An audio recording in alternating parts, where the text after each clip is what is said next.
Chara carreira! Chara carreira! Oh não! Ora viva pessoal, ora viva, ser bem-vindo ao meu canal, meu nome é Anilton Levi. Hoje eu trago-vos um vídeo especial. Imagina, boa cabo-verdiano, 30 anos que te pisa a terra e vou regressa e vou foi recebido com festa no aeroporto. E nunca se fala de qualquer se fala de um grande artista que certamente vou conhece música. Será que você lembra daquela música que assim? E o Valentim, bom, na música esse é um que bom, eu sou um cheirinho. A mim trazemos tudo aquilo que vou crer. A mim somos bonitos. Exatamente, esse artista Pulonga regressa à terra depois de 30 anos sem pisar terra onde que nasce. Uma grande iniciativa de Câmara Municipal de Santa Cruz que está fazendo festival um conselho 3 ritmos. Exatamente, esse festival já está na 10ª edição e paisano que acontece 30 de março. Eles têm grandes artistas e banda cabo-verdiana e um desses é Pulonga, que está na Cabo Verde e hoje mora que foi festa no aeroporto.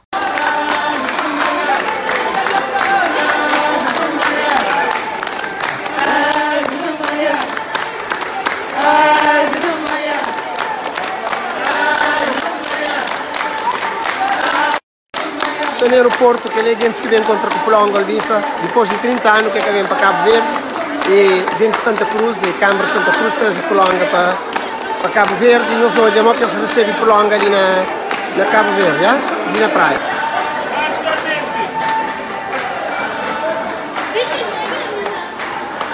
Cabo Verdeano em peso!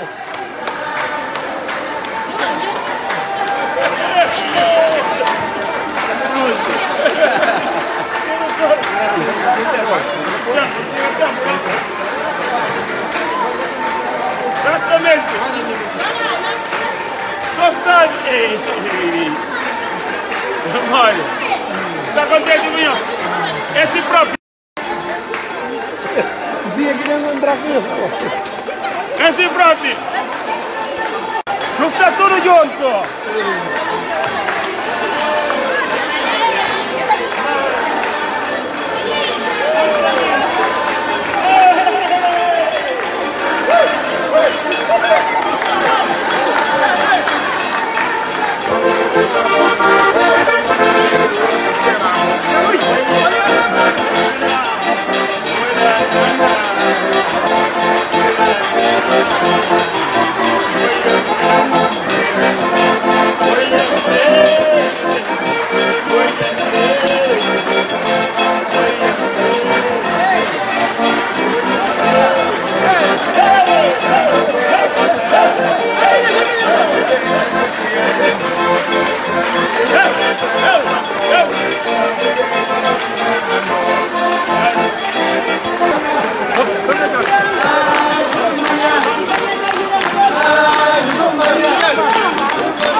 Se me repara, Pulonga foi recebido à base de batuco e gaita, ferro, coisas que gosta, né? Esse vídeo também foi feito por um artista que é Zé Rui de Pina. Muito bom, pessoal. Então espero que vocês gostem. E se vocês gostam desse artista, deixem no comentário se te marcam a geração e se tinham estou essa música. E bom que é novato para ali, então convido a apoio gosto, a inscrever no canal e partilha com amigos para sentir a sensação também, que é sempre bom hoje pessoas alegres. Ou não?